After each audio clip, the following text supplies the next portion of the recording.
to all of viewers in Nigeria and around the world to News Cycle on Global Television, coming to you live from the nation's capital, Abuja. I am Ubong Usoro. A quick reminder, Global Television is on DSTV channel 365, StarTimes channel 276 and Free TV.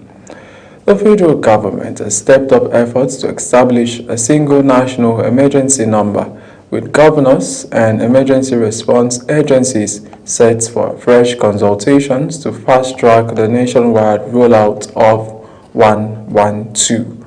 The move follows a meeting between the Vice President, Kashim Shettima, and the Chairman, Governing Board of the Nigerian Communications Commission, Idris Ibikunle, at the Presidential Villa in Abuja. Kike Lomokere has the details. Vice President Kashim Shettima says the initiative is aimed at strengthening emergency response and ensuring faster access to life-saving services across the country. He noted that it is designed to eliminate multiple emergency lines, improve coordinations among response agencies, and deliver faster assistance to Nigerians in distress. The Vice President therefore directs immediate development of a clear implementation roadmap to align Nigeria's emergency communication system with global best practice. He also called for stronger collaboration and commitment from governors, security agencies, health responder and other emergency institutions to guarantee the success of the project. Earlier, the chairman of the NCC Governing Board, Idris Ibikunle Olorunbe, informed the Vice President that the Commission has already established about 35 emergency communication centers across the country to support the nationwide emergency response network. He stressed that the success of the initiative now depends on active support from state government to maintain the facilities and ensure their effective operations. Olorunbe also underscores the need for seamless coordination among Nigerian police force, ambulance services, NEMA and other emergency responders to ensure every distress call receives an immediate and effective response. Is the response time. Once you can call quickly and they can respond quickly, it means that whatever it is that the issue is can be addressed very, very quickly. It works already in some parts of our country. We just need it to work in every part of our country and to improve our response time, and that's essentially what the federal government is pushing now. The nationwide adoption of 122 is expected to provide Nigerians with a single reliable emergency number, improved coordination among first responders, and significantly enhance public safety and emergency management nationwide. Kike Lomo Okere, Global TV News. President Bola Tinubu has transmitted 2 executive bills to the House of Representatives for consideration. The Speaker, Tajuddin Abbas, read the President's correspondence during plenary. National Assembly correspondent Anieta Patrick reports. The first bill seeks to amend the National Senior Secondary Education Commission Act to strengthen the administration and governance of public senior secondary education across the country. The second bill proposes the repeal and reenactment of the Administration of Criminal Justice Act 2015 to address delays in criminal investigations and prosecutions, improve the use of technology in criminal proceedings, strengthen coordination among justice institutions, and enhance case management. The proposed legislation also provides for the establishment of a sex offenders register, a witness support fund, reforms to the handling of confessional statements, and the restructuring of the Administration of Criminal Justice Monitoring Council. 2026. The general objective of the bill is to repeal the Administration of Criminal Justice Act 2015 and enact the Administration of Criminal Justice Act 2026 to provide for the administration of criminal justice in the course of Federal Capital Territory and other federal courts in Nigeria, and establishment of Administration of Criminal Justice Monitoring Council for effective and efficient administration of criminal justice in Nigeria. The president also informed the House of his decision to withhold assent to the Chartered Institute of Purchasing and Supply Management of Nigeria Establishment Amendment Bill 2026, citing provisions he said could impose undue obligations on private organizations and amount to a restraint of trade. He equally declined assent to the Raw Materials Research and Development Council Amendment Bill 2026 over what he described as structural errors and drafting defects in the proposed legislation. The specific objective of the bill is as indicated in Section 1, and it is to ensure that A, the system of administration of criminal justice in Nigeria promotes efficient management of criminal justice institutions, speedy dispensation of justice, protection of the society from crime, and protection of the rights and interests of the suspect, the defendant, and the victim. President Tinubu urged the lawmakers to give both bills expeditious legislative consideration. From the National Assembly, Anyete Patrick, Global TV News. The federal government has reviewed its anti-kidnapping strategy and commenced the second phase of the expansion of the multi-agency anti-kidnap fusion cell to states. The initiative was unveiled by the National Counter-Terrorism Center under the Office of the National Security Advisor with the support of the United Kingdom National Crime Agency in Abuja. This is said to be part of efforts to strengthen intelligence sharing and improve operational coordination against kidnapping across the country. The national chairman of the Social Democratic Party, Sadiq Gombe, says the party is repositioning to provide Nigerians with a credible alternative and challenge the ruling party in the 2027 general elections.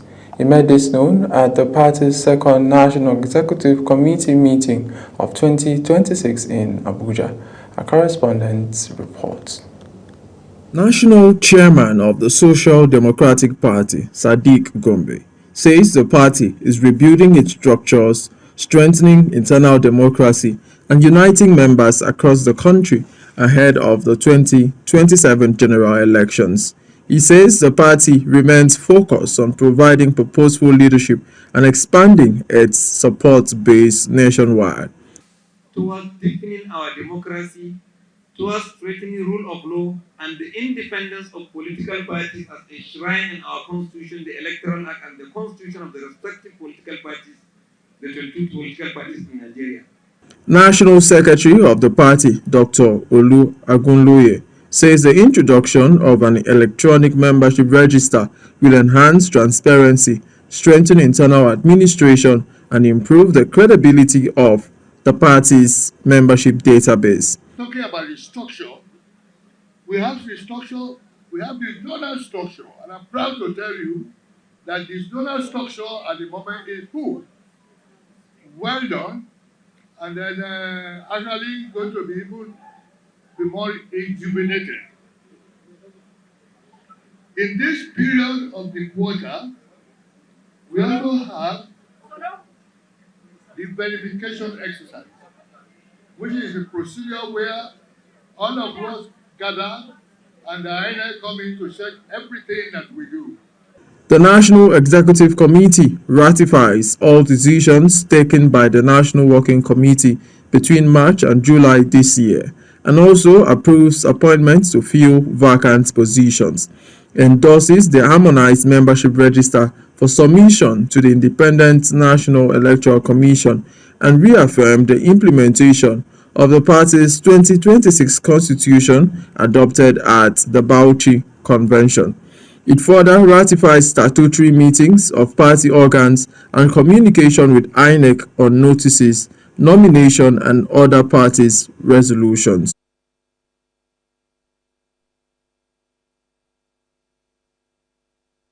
As Nigeria prepares for the 2027 general elections, stakeholders have called for stronger institutions, youth empowerment, and collective action to tackle drug abuse and electoral violence. The stakeholders met the call at the 5th International Conference on Drug Abuse, Youth and Electoral Violence in Abuja, held at the Faculty of Social Sciences, University of Abuja. Sadatu Gaba gives us the details. The growing concerns over drug abuse among Nigerian youth and its impact on electoral violence took center stage at the 5th International Conference. The conference, which focused on the pathways to credible and violence-free elections, brought together academics, security experts, policymakers, civil society organizations, and students to chart a way forward ahead of the 2027 general elections.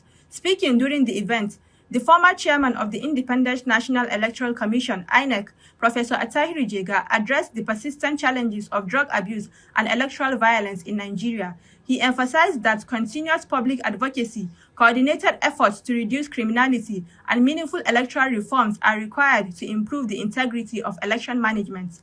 Abuse and other substance abuses among the youth is a major contributing factor to all sorts of criminality and violent engagements in political and electoral processes. Indolence, joblessness, and unrestricted access to dangerous drugs are negatively impacting our young men and women in profoundly negative ways. In particular, desperate politicians who want to win elections by any means necessary recruit youth, provide them with arms and drugs, and use them to perpetrate violent acts against their opponents or to disrupt preparation and conduct of elections in areas where they feel disadvantaged. Chairman of the occasion, Professor Aminu Ibrahim Gusau, emphasized that strong institutions, ethical leadership, responsible citizenship, and effective collaboration are fundamental to peaceful and credible elections. He noted that substance abuse impairs judgment and makes youths vulnerable to recruitment for political thuggery, organized crime, and other forms of electoral violence. The theme of this conference, drug abuse, youth and electoral violence in Nigeria, pathways to credible and violence-free 2027 general election, is timely, relevant, and deserving of serious national reflection.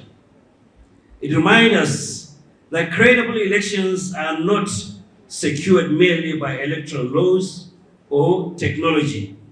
They are built upon strong institutions, responsible citizenship, ethical political leadership, and an environment where violence, criminality, and illicit influence have no place at all.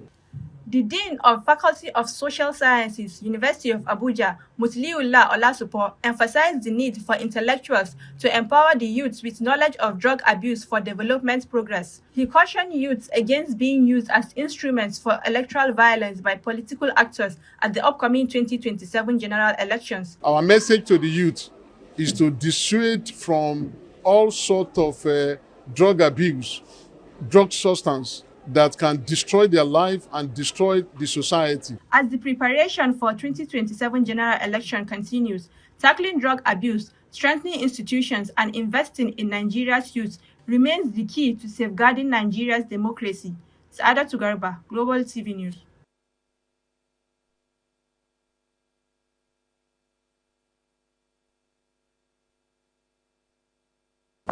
The Kebbi State government says schools closed in communities affected by banditry will remain shut until security improves. This is contained in a statement issued by the Special Advisor to the Governor on Communication and Strategy, Abdullahi Idris. The government says the decision taken about 7 months ago was based solely on security consideration and would not be reversed until the safety of students and teachers can be guaranteed. Troops of the Nigerian Army, in collaboration with other security agencies, neutralized 8 suspected terrorists and recovered 2 AK-47 rifles and 5 motorcycles during a successful ambush operation in Bakori, local government area of Katsina State. The Acting Assistant Director, Army Public Relations, 17th Brigade, Nigerian Army, Captain Abayomi Adisa, confirmed the operation in a statement issued in Katsina. Adisa said the operation followed credible intelligence that terrorists allegedly loyal to notorious kidnap kingpin Idi Abasu Aki were planning to block the Kakumi-Goga road and attack unsuspected commuters. You're watching the live broadcast of News Cycle. News Cycle continues after this weather forecast. We'll come back with business, foreign, and sports stories on the other side of this break. Please do stay with us. Hello and welcome. Keep your umbrellas closed as wet weather is set to continue across much of the southwest, including Lagos, over the next 24 hours. Coastal communities in Cross River and Akwa Ibom should prepare for prolonged torrential rainfall through most of Thursday, increasing the risk of flash flooding. So if you live in low-lying or flood-prone areas, it's important to remain vigilant and take all necessary precautions.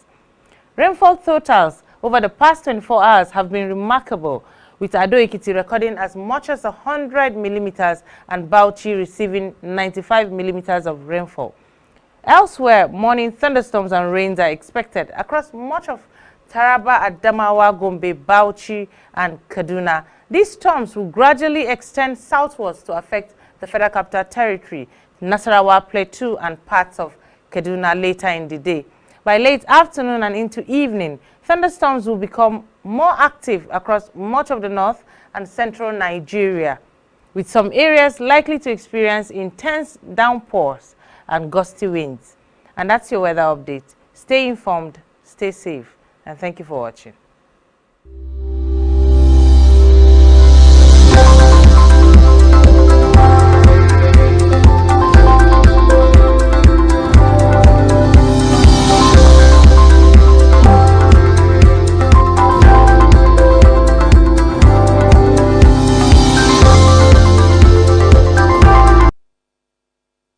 The Nigerian Maritime Administration and Safety Agency of Nigeria and the Ghana Maritime Authority have signed a memorandum of understanding to strengthen bilateral maritime cooperation, enhance regional maritime governance, and promote the sustainable development of the blue economy across West Africa. The head of public relations at NIMASA, Osagie Edward, announced this in a statement speaking during the signing ceremony in Lagos. The Director General of NIMASA, Dayo Mode, expressed appreciation to Ghana for its support during Nigeria's successful re-election to the International Maritime Organization Category C Council, noting that the long-standing relation between the two countries continues to advance maritime development within the region.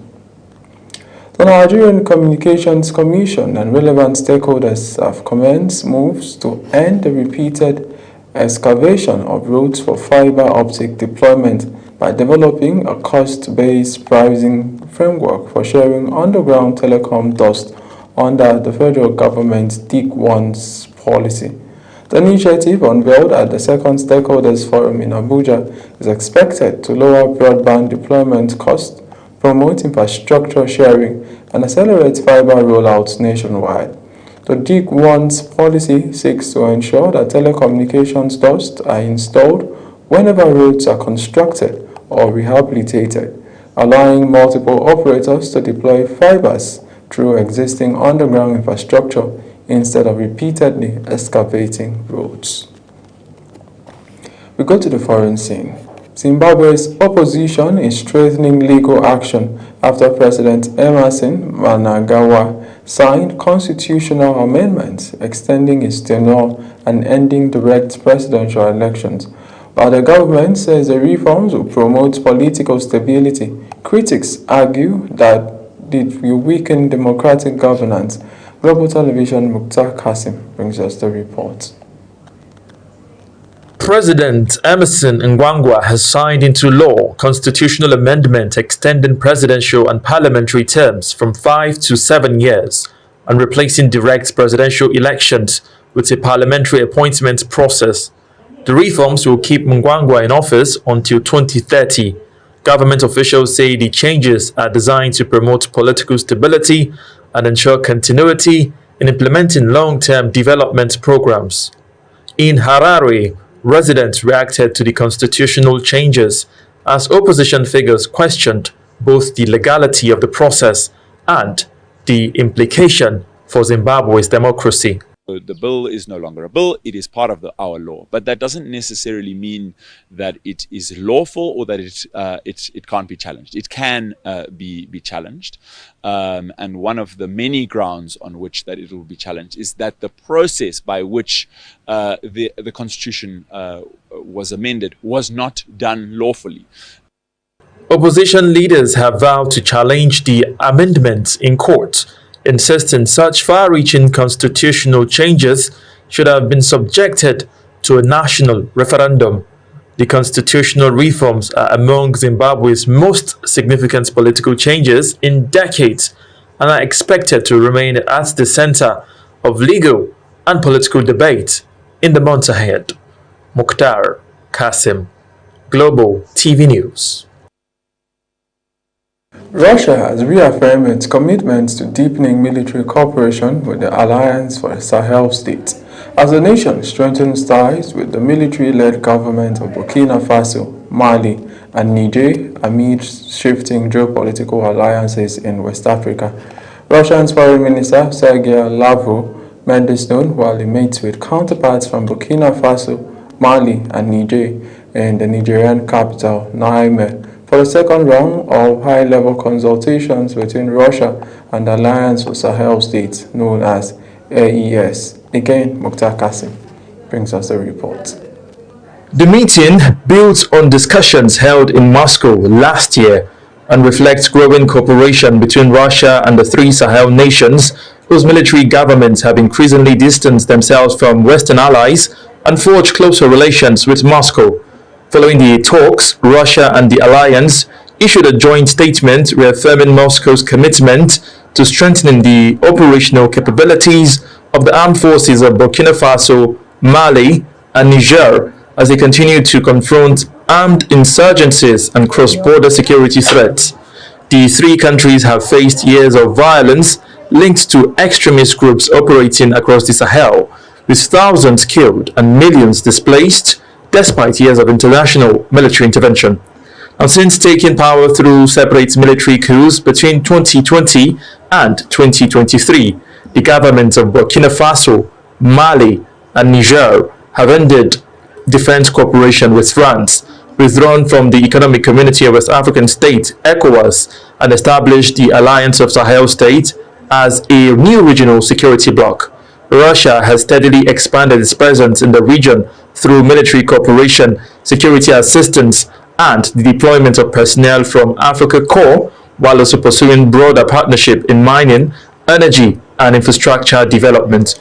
Officials from both sides say the partnership is aimed at improving regional security and supporting long-term development, although the growing Russian presence continues to draw attention from Western governments concerned about Moscow's expanding influence across Africa.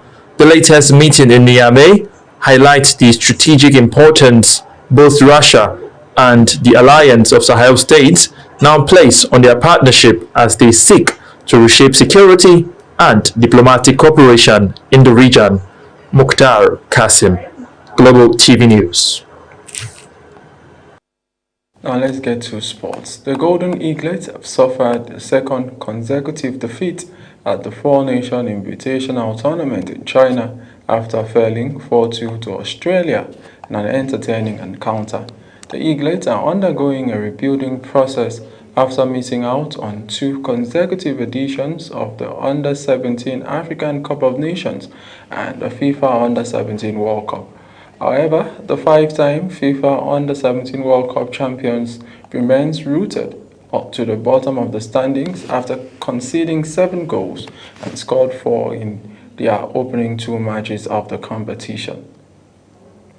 France's captain Kylian Mbappe has overtaken Argentina's Lionel Messi to claim the top spots in FIFA's World Cup power rankings following the conclusion of the round of 16 at the 2026 FIFA World Cup.